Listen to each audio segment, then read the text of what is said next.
Mga karilto, nagbukas na ang tulay ng Bantilan. Ito yung nagkukonekta sa bayan ng Sariaya at sa bayan ng San Juan, Batangas. At dahil nga nagsimula na itong mabuksan, mas lumapit na ang pagpunta sa mga pasyalan at mga pupuntahan sa magkabilang bayan. At ngayong araw na ito, tara, magbiyahe tayo. Puntahan natin at timusan natin ang masarap na goto ni Kuya Oliver dun sa bayan ng San Juan. Tara!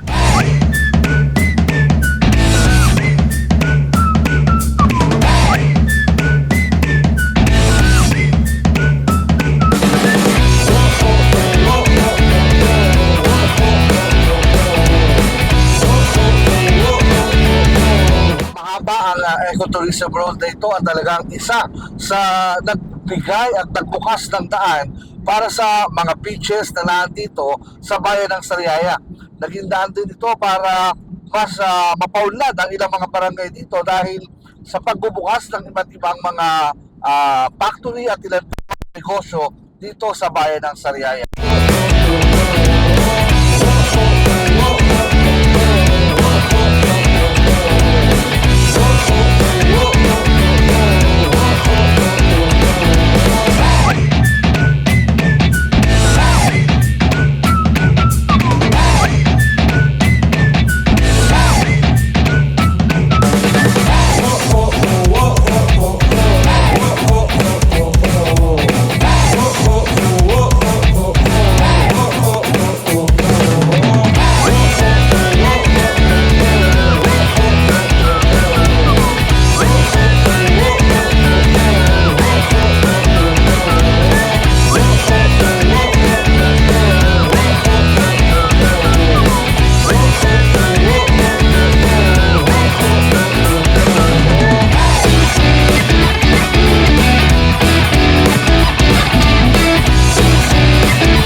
Malapit na tayo sa bayan ng San Juan, Batangas. At isa nga ito sa pinaka magandang bayan din dito sa lalawigan ng Batangas, kung saan marami rin tayo matatagpuan dito ng mga beach resorts, mga tourist destination na maaari din yung puntahan. At isa pa sa pagmamalaki ng bayan na ito ay ang ilang masasarap nilang pagkain. Kahit yung ilang mga lumang restaurant na naandito sa kabayanan, meron silang mga pinagmamalaking pagkain. At ito pa nga, nadagdagan pa ng Oliver's Gutuhan. Yun ang pupuntahan natin.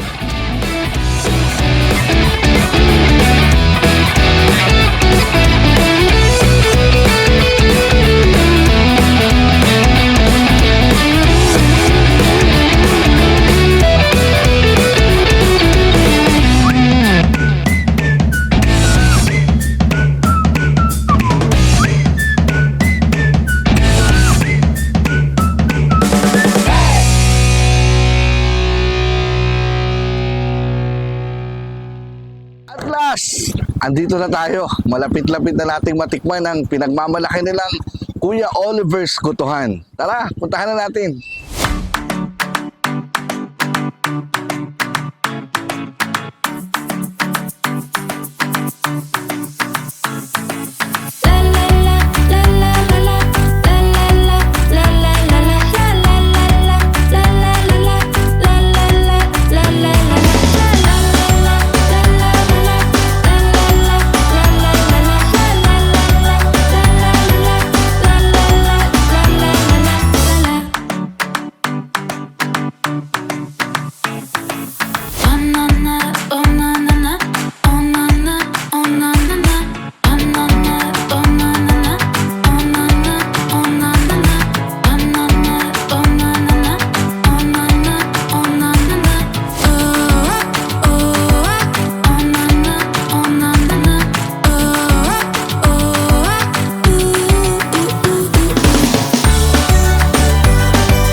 Ito sa aming gotong ito, nag-umpisa kami sa rolling.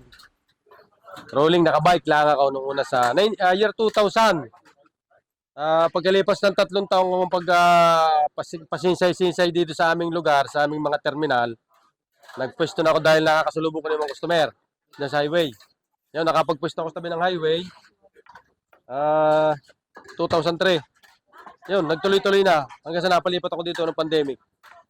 Kahit medyo wala sa tabi na kayo, talagang pinalayo ka na sa plano mo. Oh sir, malaking tulong din itong ating mga vlogger, yung social media.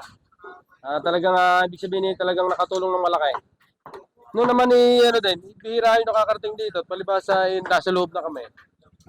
Nung mapasok na kami ng social media, yung mga vlogger, yan. Gumanda yung gumanda yung bintahan. Medyo nakadami-dami ng tao at nakaraming nakalam. Bago dati, mga ilang kilo ang naubos sa dati. Mga, Wala pa sa social media. dati sir, nung parang 80, 50, ganyan, hanggang 80. Nung una-una. Oo, 50 hanggang 80 kilos. Nung nakilala sa social media, Ngayon nakadoble na ng 80. Kahigit-higit pa, may sinababa, ganyan. 150 ang pinakamababa. 150, 120, ganyan. Pag ganitong araw ay baba ng 150. Pag mga linggo at Sabado, nakikit 150. Sa pricing natin kuya, yung itong pinaka-sikat na ito. Ito sir, itong ating dinosaur na ito. Itong kung tawagin namin ni dinosaur, itong ribs to, kung tawagin. Ang nagpangalan ito vlogger din. 1,000 yan. Sa 1,000 naman, sigurado na kayong sabing ay para din kayong bumili ng hilaw. Dahil mapakadaming laman. Hindi na kayo malulugi.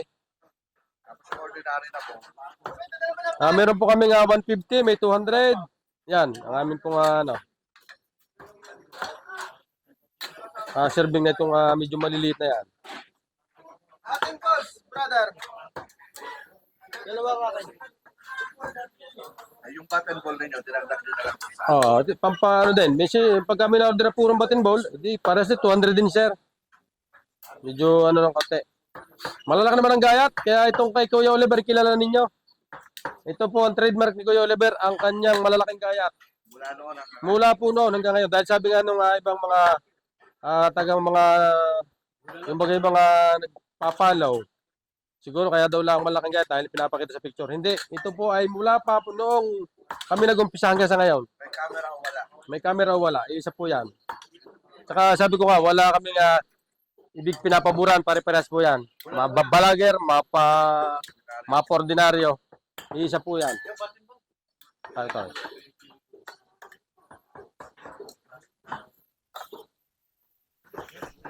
Dahil yung ibang hindi pa nakakasinsay din, ang alam nila kaya lamang lang ang gayat, pag sa mga vlogger, sa mga pag kinakamera, hindi. Lahat po yan, pare-pareho.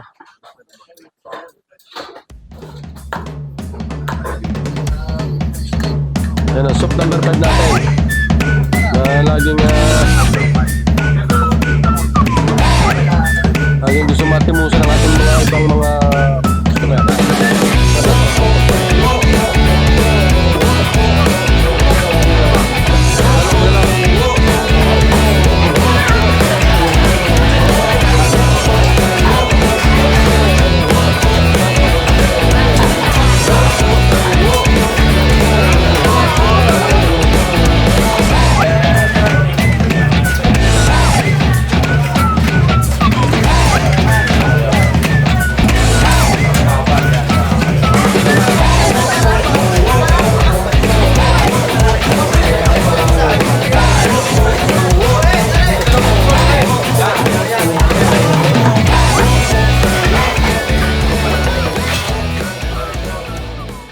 Ruben, na masarap nga dito sa Kuya Oliver's Gotohan. Kaya naman kung pupunta po kayo dito, dapat medyo maaga dahil pag medyo patanghali ka na, tiyak pipila ka na rin katulad namin. Kasi lalo na kung pupunta ka ng weekend, Sabado, Linggo, mas maraming tao. Sa mga ganitong araw, sabi nga ni Kuya Oliver, nakakaubos sila ng almost 80 to 150 kilos ng kanilang goto. Kaya inaasahan na natin na napakaraming tao na pumupunta dito. Siyempre, atin ang titimusan ang Kuya Oliver's Gotohan at hindi yan kumpleto kapag wala tayong sili, kalamansi. Siyempre, patis. Masarap din siyempre kung lalagyan natin ng bawang. Kaya tara na, timusan na natin itong goto ni Kuya Oliver dito sa San Juan, Batangas. Subukan muna natin ang timusan itong sabaw ng goto ni Kuya Oliver. Kita nyo naman, no? Ito yung kanilang super load. No? At kita nyo, maraming laman. At the same time, yung traditional na goto natin, no? May kasamang balat, tuwalya, at kung ano-ano pa. Timusan na natin.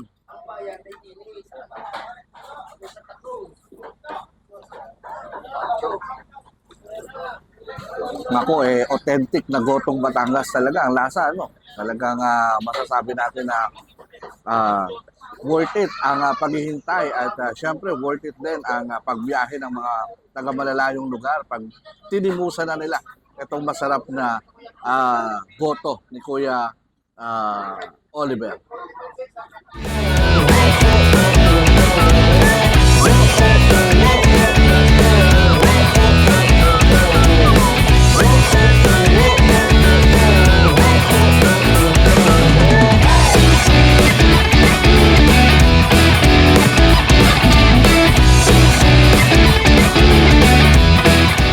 Malaking diet talaga ng mga goto ni Kuya Oliver dito. Malalasahan mo yung crunchy, chewy, nako. Talagang pag sinimulan mong timusan, tutuloy-tuloyin mo na.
Tunay ang marami yung serving po nila, ano?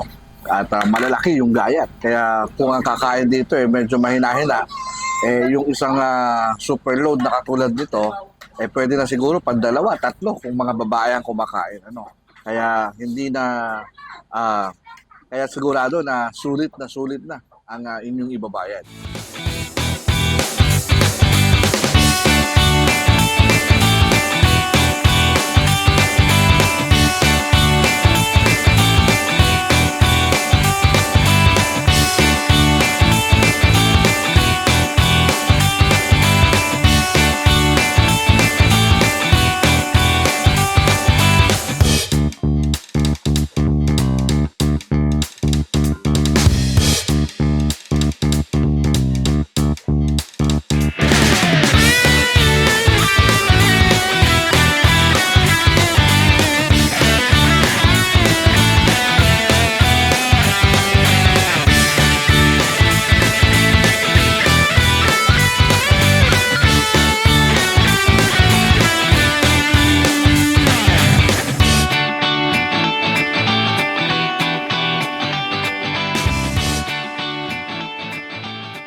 Hoy mga kaguto, yung hindi pa nasinsay, ay sinsay na kayo. Timusan ninyo kay Kuya Oliver Raguto.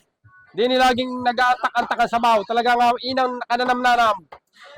Salamat sa Real Talk Philippines sa pagsinsay nyo din sa akin. Salamat ng maraming.